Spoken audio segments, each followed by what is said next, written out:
So, am I about to really visit the oldest street in England? Let's go and have a look.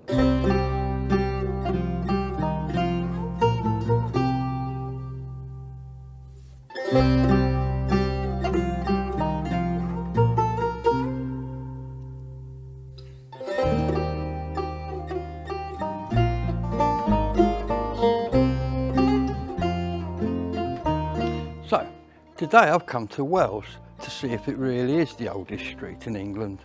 At the moment I'm outside the chain gate, which was built to control access to the green in front of the cathedral here, built in the 1460s, and was originally closed by a chain across the entrance that you can see there. Where we were going to go is just through the gate and turn left. So let's go there now and see what's in store. And here, as we come through the chain gate on our left, is the entrance to where we are interested in going today. Ladies and gentlemen, let's go and have a look.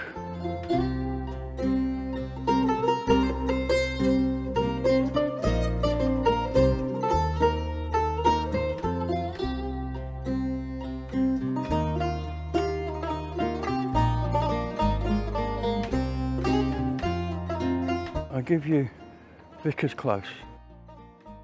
So this is Vicars Close. We're here in Wells, we're adjacent to the cathedral, and this magnificent street, completed in 1430, is said to be the oldest complete, all built at the same time, residential street in Europe. Every single building you see here is Grade 1 listed, and I'm going to tell you some interesting facts and some figures and a little bit about the history of how this place came about. Well, let's go and have a look. Vicars Close is made up of 27 residences now, although originally there were 44, and they were built for Bishop Ralph of Shrewsbury. There's also a chapel, a library at the north end and a hall at the south end over an arched gate. It is connected at its southern end here to the cathedral by way of a walkway over the chain gate through which we just came through. The houses on either side of the close were built in the 14th and early 15th centuries. Originally there were 22 houses on the east side and 20 on the west. The date of some of the houses is unclear, but some have been built by as early as 1363 and the rest were all completed by 1412. The Vicar's Hall was completed in 1348 and included a communal dining room, administrative offices and a treasury of the Vicar's Choral.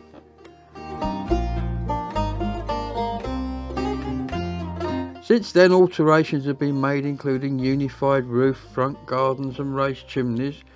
The final part of the construction of the close was during the 1420s, when the Vicar's Chapel and library were constructed on the wall of the Liberty at the north end. It is also 8 degrees out of alignment with the rest of the close because it's actually built into the northern wall here, which used to enclose the Liberty of St Andrew.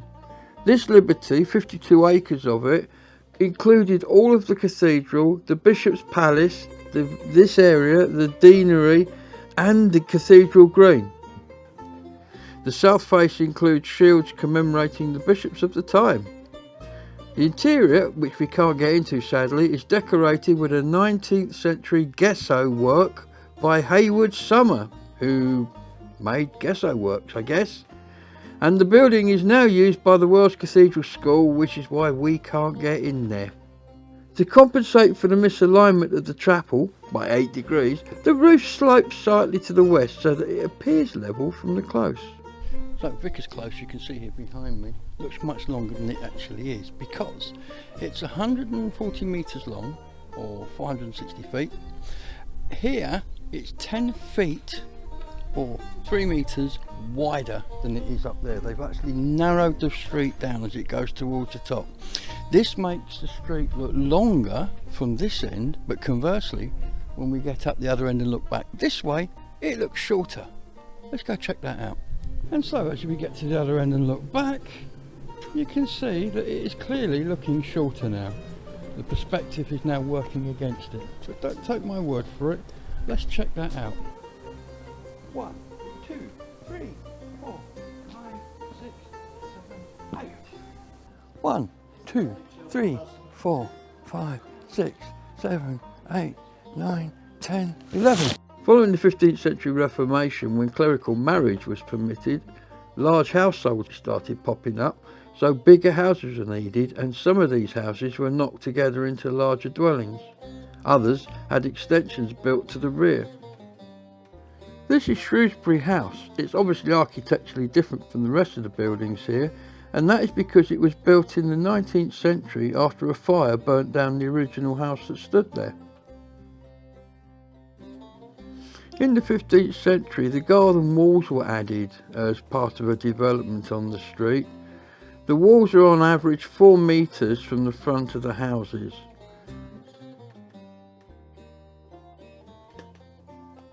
The chimney shafts, which were a major part of the look of the place, were renewed and raised, possibly because of the introduction of coal as a fuel rather than wood. Each stack incorporates 2 heraldic shields, and the upper sections of the stacks are octagonal. This entrance arch into the close comprises a pedestrian gate adjacent to a wagon gate, i.e. a big one and a little one. And it also has a Leon vault ceiling, which you can see here. Well, I hope you enjoyed today's visit to Vicars Close here in Wells. It's always a beautiful place to come. I mean, listen, be quiet. And yet you can walk through that gate at the top and be back on a busy main road with cars going past right in the middle of the 21st century. Or you can walk back through the gate and be here in the medieval period. It's beautiful. These houses have stood here for so long, and they've been constantly lived in all of that time. And even now, as you come up and down the Wells School, you can hear the pupils practicing their music. It's fantastic. Anyway, I want to thank you very much for coming along for today's video, and I hope you enjoyed it. I hope you learnt something about the amazing Vicars Close here. We're going to be going to see where the bishop lived soon. As you know, the vicars and the choristers and the organists and all those people that made the cathedral work on a day-to-day basis lived here. However, over the other side of the cathedral, the bishop lived in a slightly bigger house, and that's what we're going to go and see, the head honcho's casa. And so we're going to go there for a future video, but for now I'd like to say thank you for coming along. I hope you enjoyed today's video, and we'll see you on the next one, wherever that is. Bye bye.